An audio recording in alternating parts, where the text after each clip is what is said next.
there's little monsters, they pop up, and you could whack them with a hammer, like whack-a-mole, no problem if you wanted to.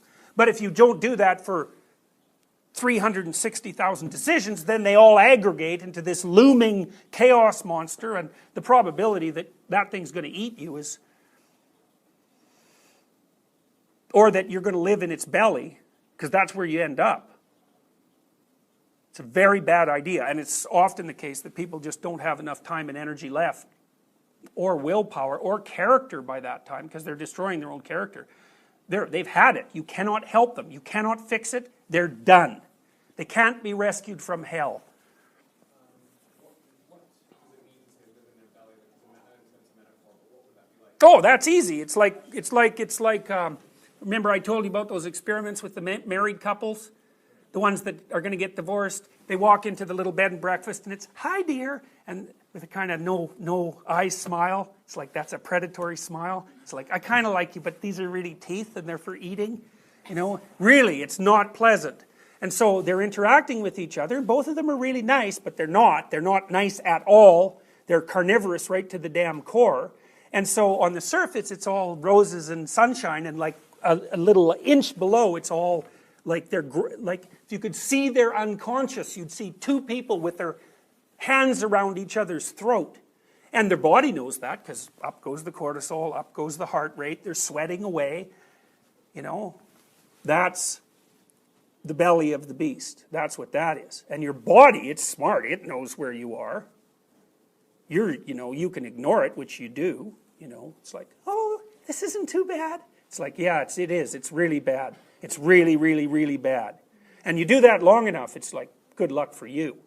You've polluted your psyche and your surroundings to such a degree that you can't fix it. And it gets worse than that, because if you stay there long enough, you won't even want to fix it. You'll be so angry at yourself or the other person that you're going to try as hard as you can to do everything you possibly can to make it as bad as you possibly can. And since you have virtually an unlimited imagination for evil, it can get really bad. So, and you get into a self-sustaining spiral at some point, and that's a hellish descent. And the reason that hell is bottomless is because no matter how bad it is, there's some damn devious, nasty, horrible little thing that you can do, that you will do, that will make it worse. So, people who think that hell isn't real, they're just not paying any attention at all. It's plenty real. You could make a pretty strong case that if a seven-headed snake with infinite length came rolling towards you, it's like time to head for the hills, right? Not like stand there with your bronze axe.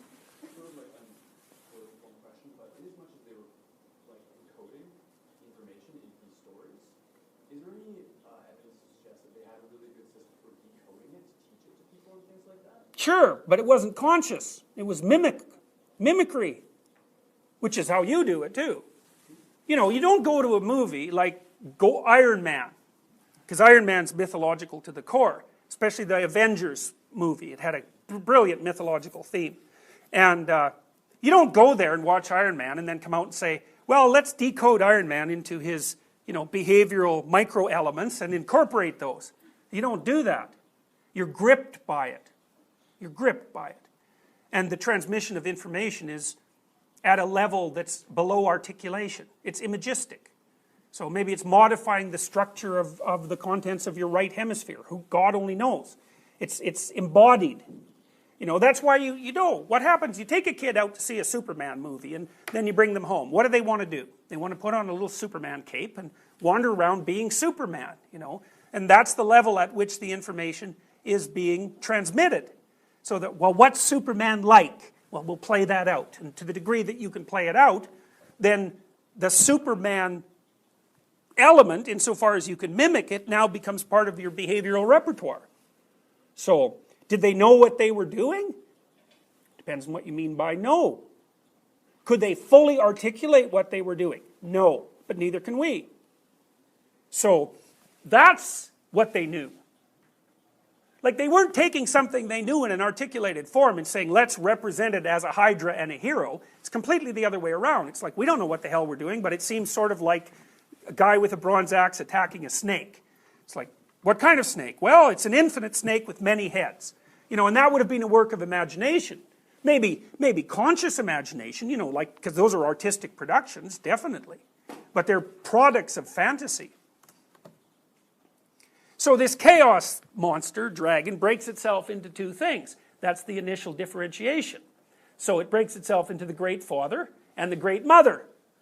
So that's the emergence. So it's the Great Mother, in some sense, emerges first and the Great Father second, although you can't really say that. Like, the way the myths work is that three things emerge at the same time. The Great Mother, so that's kind of the unknown as you confront it, and the Great Father, which is you as a reader, and then the hero, which is you as an active agent. You might say one of those precedes the other, but that isn't how it works. In the myths, it just says, no, as soon as things split, that's what they split into. There has to be something, there has to be the interpretation of something, and there has to be the interpreter. Those are the fundamental elements of being. And so it's an idea. The fundamental elements of being are, there's a pool of information, there's a reader of the information, so that would be Osiris, roughly speaking, and then there's a reader. And so think about what happens when you're reading a book. You know, you might say, well, where is the book? And you'd say, well, here's the book. It's this little chunk of wood fiber. It's like, well, no. That's what your visual system deludes you into thinking when you're using it. That's not the book at all. The book contains patterns. It contains representations of behavioral patterns. And the way that you interpret those behavioral patterns is by using the reader that's in your head, which is really that structure, that hierarchical structure that I talked about. Because if you didn't have that in your damn head, you couldn't understand the book. Because the only thing that, like if you and I are talking and we're communicating, there's a lot we have to agree on before we can even say anything.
About which we might disagree. So if I'm writing a book for you people as the readers, what I have to do is assume a bunch of things that you know, because then I don't have to say those things.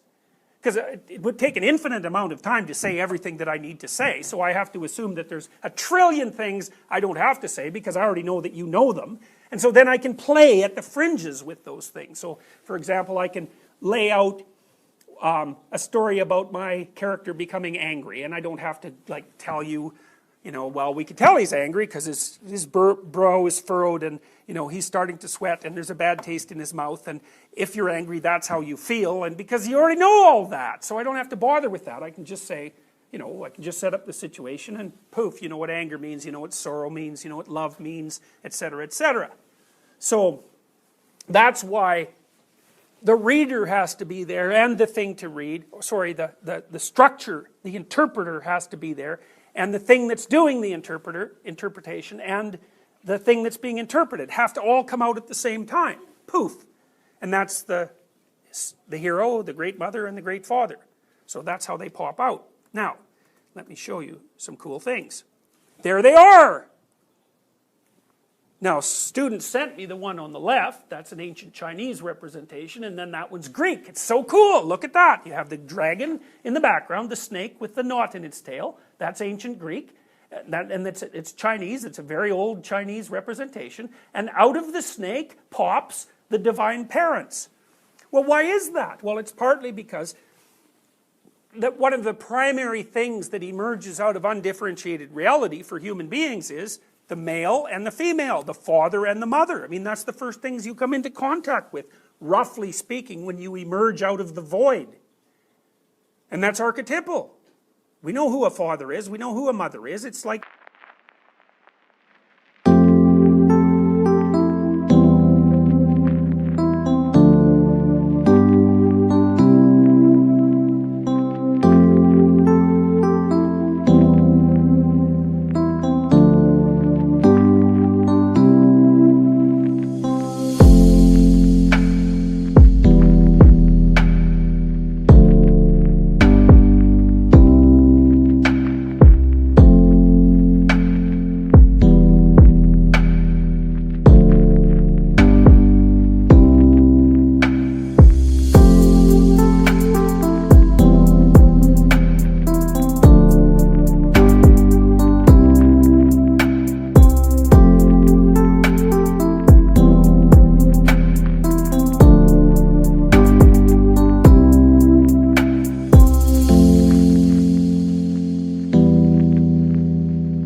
that's the differentiation of the genders. What time is it? Yeah, okay. Okay, well, let's leave it there. That's good. Now we've got into the Great Mother and the Great Father, and I'm going to show you their symbolic representation and their positive, because one of the things that happens is you get the Great Mother and the Great Father pop up, and then the next thing is that they differentiate, again, and they differentiate into positive mother and negative mother, and positive father and negative father. And then at the same time, the product of those two things, which is the hero, that also emerges, and it differentiates into the hero and the adversary. And so then you have enough at that point, you have enough differentiation at that point in terms of representation that you can basically encapsulate the whole world. And so that's at the base of our conceptual structures.